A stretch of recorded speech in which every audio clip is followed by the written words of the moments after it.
नमस्कार। आज हम एक दिलचस्प विषय पर बात करने वाले हैं, फॉस्फोरस। जी। ये जानकारी हमें मिली है स्रोत दस्तावेज phosphorus.pdf से। और यहाँ फॉस्फोरस का मतलब शायद किसी तत्व से ज्यादा एक तरह के व्यक्तित्व या प्रवृत्ति से है ना? हाँ, बिल्कुल। होम्योपैथिक नजरिए से एक खास तरह का पैटर्न या स्वभाव कह सकते हैं। अच्छा, तो हमारा मकसद है आज इसके दोनों पहलू समझना। मतलब स्वस्थ अवस्था में ये कैसा होता है और जब चीजें ठीक नहीं रहती, यानी रोग की स्थिति में। और इसमें एक केंद्रीय विचार है विसरण का, डिफ्यूजन। हाँ, डिफ्यूजन, जैसे चेतना, भावनाएं, यहाँ तक कि शरीर की चीजें भी बिना किसी रोक टोक के बाहर की तरफ फैलती हैं। बिल्कुल, जैसे कोई सीमा ही ना हो। तो चलिए इसी को थोड़ा और समझते हैं। स्वस्थ अवस्था से शुरू करते हैं।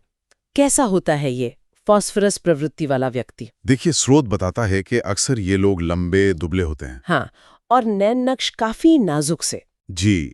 और स्वभाव से बहुत गर्मजोश, मिलनसार, लोगों से घुलना मिलना पसंद करते हैं। स्नेही भी होते हैं, है बिल्कुल, ना? बिल्कुल। और कला, संगीत, इन सब में रुचि रखते हैं। बहुत ज्यादा, और संवेदनशील भी बहुत होते हैं। मतलब दूसरों की बातों का, माहौल का इन पे गहरा असर पड़ता है। हाँ, ये तो है। दिलचस्प बात ये है कि होते तो बहिर्मुखी हैं, पर जैसे आपने कहा कलात्मक काम, बिल्कुल, तो उसके लिए अकेले रहना भी पसंद कर सकते हैं। बिल्कुल। वो एकांत जरूरी हो जाता है फिर। दिमाग तेज होता है, अपनी बात खुलकर रखते हैं, रिश्ते इनके लिए बहुत अहमियत रखते हैं। और ये जो खुलापन है, ये जो दूसरों से आसानी से प्रभावित हो जाने वाली बात है। हाँ, इसी वजह से जैसा स्रोत में इशारा है, ये अच्छे राजनीतिज्ञ या सेल्स एजेंट भी बन सकते हैं। अच्छा। हाँ, मतलब अगर वो किसी चीज में वाकई यकीन करते हो जी। तो उसे दूसरों तक पहुंचाने में माहिर होते हैं। वो खुलापन, वो जुड़ाव काम आता है। और भरोसे वाले भी होते हैं शायद। हाँ, भरोसेमंद भी और दूसरों पर भरोसा करने वाले भी। यही चीज उन्हें दूसरों की बातों से जल्दी प्रभावित भी कर देती है। सुनी सुनाई बात को भी पूरे जोश से आगे बढ़ा सकते हैं। ये तो वाकई विसरण जैसा ही लग रहा है। सीमाओं का ना होना। बिल्कुल। अच्छा, इसी जागरूकता के विसरण का एक और उदाहरण, वो आसानी से चौंक जाने वाला। हाँ, ये बहुत खास है। जैसे कोई अपने ख्यालों में खोया है ना, और अचानक से धड़ाम, दरवाजा बंद हुआ या बिजली कड़की। तो वो बुरी तरह चौंक जाते हैं। हाँ। जैसे उनकी चेतना जो बाहर फैली हुई थी, हाँ। वो एकदम से झटके से सिमट गई। ऐसा लगता है मानो वो बाहरी दुनिया में इतने बिखरे हुए हैं कि कोई भी अचानक हुई घटना उन्हें हिला देती है।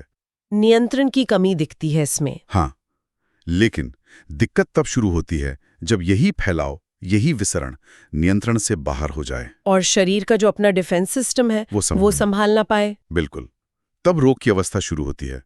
और ये एक प्रक्रिया है, मतलब धीरे धीरे अलग अलग चरणों में आगे बढ़ती है। तो पहला चरण, हाँ, इसमें क्या होता है? पहले चरण में ये विसरण अक्सर शारीरिक लक्षणों में ज्यादा दिखता है। जैसे बिना किसी खास वजह के नाक से खून बहना, मतलब नक्सीद। अच्छा। हाँ। या महिलाओं में पीरियड्स का बहुत ज्यादा होना और खून का रंग चमकदार लाल होना। ये सब जैसे शरीर की गर्मी या ऊर्जा का बिना रोक टोक के बाहर निकलना है। और प्यास, सुना है प्यास बहुत लगती है। हाँ, प्यास तेज होती है और खासतौर पे ठंडे पानी या ठंडे ड्रिंक्स की इच्छा होती है। पेट में जलन का भी जिक्र है जो ठंडी चीजों से शांत होती है। जी, ये भी उसी असंतुलन और बाहरी प्रभाव को दिखाता है। मीठे या चॉकलेट की इच्छा भी हो सकती है, मधुमेह की तरफ भी झुकाव हो सकता है। और नींद से जल्दी ताजा महसूस करते हैं। हाँ, ये एक पॉजिटिव चीज है इस स्टेज में। शायद नींद इस बाहरी फैलाव से एक तरह का ब्रेक देती है। ठीक है, तो ये हुआ पहला चरण। इसके बाद आता है दूसरा चरण। अब यहाँ शारीरिक लक्षण शायद थोड़े कम हो जाएं, लेकिन वो विसरण अब मानसिक और भावनात्मक स्तर पर ज्यादा दिखने लगता है। मतलब चिंता। हाँ, चिंता उभरने लगती है। और ये सिर्फ अपने लिए नहीं होती, दूसरों की भलाई के लिए एक सच्ची गहरी चिंता महसूस करते हैं ये लोग। ओह, और वो जो संवेदनशीलता थी उसका क्या होता है? वो अब थोड़ी बदल जाती है सुझावशीलता में। मतलब किसी और की बीमारी के बारे में सुनेंगे तो खुद भी वैसा ही महसूस करने लगेंगे। अच्छा, तो जैसे किसी ने बताया उसे सर दर्द है तो इन्हें भी लगने लगेगा। हाँ, कुछ ऐसा ही। किसी के समझाने बुझाने से, आश्वासन देने से थोड़ी देर के लिए ठीक महसूस करेंगे, पर वो डर, वो चिंता वापस आ जाती है। और डर किस चीज का होता है? कुछ खास डर उभर सकते हैं, जैसे अंधेरे से डर, अकेले रहने से डर, शाम के वक्त या जब गरज के साथ तूफान आ रहा हो तब ज्यादा डर लगना। ये भी तो बाहरी दुनिया के प्रति ज्यादा खुली और असुरक्षित महसूस करने जैसा है ना? बिल्कुल। सीमाएं जैसे और कमजोर हो गई हैं। प्यास और नींद से राहत अभी भी मिल सकती है इस चरण में। फिर आता होगा तीसरा चरण। अब क्या होता है? हाँ, तीसरे चरण में ये चिंता लगभग स्थायी हो जाती है। स्रोत में इसे मुक्त तैरती हुई चिंता कहा गया है। मतलब बिना किसी वजह के? हाँ, बस एक बेचैनी, एक घबराहट कि कुछ बुरा होने वाला है। कोई स्पष्ट कारण नहीं होता। और ये किसी खास बीमारी के डर में बदल सकती है? जी हाँ, जैसे कैंसर का डर या दिल की बीमारी का डर, बहुत गहरा डर। ये तो बहुत मुश्किल स्थिति लगती है। और ये डर मौत के खौफ तक जा सकता है। पैनिक अटैक आ सकते हैं। व्यक्ति को ऐसा महसूस हो सकता है जैसे वो बिखर रहा है, अंदर से टूट रहा है। ओह! और इस हालत में उन्हें किसी के साथ की बहुत ज्यादा जरूरत महसूस होती है। बस कोई साथ रहे, ध्यान बटाए रखे, ताकि वो अकेला न महसूस करे उस बिखराव में। बिल्कुल। अब शायद शारीरिक इच्छाएं कम हो जाएं। वो प्यास, वो खाने की इच्छा, वो शायद गायब हो जाए। फोकस पूरी तरह उस अंदरूनी उथल-पुथल पर चला जाता है। और इसके बाद चौथा चरण। चौथा चरण जहां मानसिक स्थिति पर असर पड़ता है। डर शायद थोड़ा कम हो जाए, लेकिन दिमागी क्षमताएं घटने लगती हैं। जैसे? ध्यान लगाना मुश्किल हो जाता है, ठीक से सोच नहीं पाते, बातों में तारतम्य नहीं रहता। मतलब कंफ्यूजन जैसा? हाँ, और धीरे धीरे आसपास क्या हो रहा है, कौन साथ है, इन सब चीजों से जैसे उदासीन हो जाते हैं। कोई फर्क नहीं पड़ता। ये तो विसरण का चरम रूप लग रहा है, जैसे व्यक्तित्व ही बिखर गया हो। बिल्कुल। और इसका अंत वृद्धावस्था की कमजोरी, डिमेंशिया या स्ट्रोक जैसी स्थिति में भी हो सकता है। और इस चरण में पहचानना भी मुश्किल होता होगा, क्योंकि लक्षण उतने साफ नहीं होते। बहुत मुश्किल।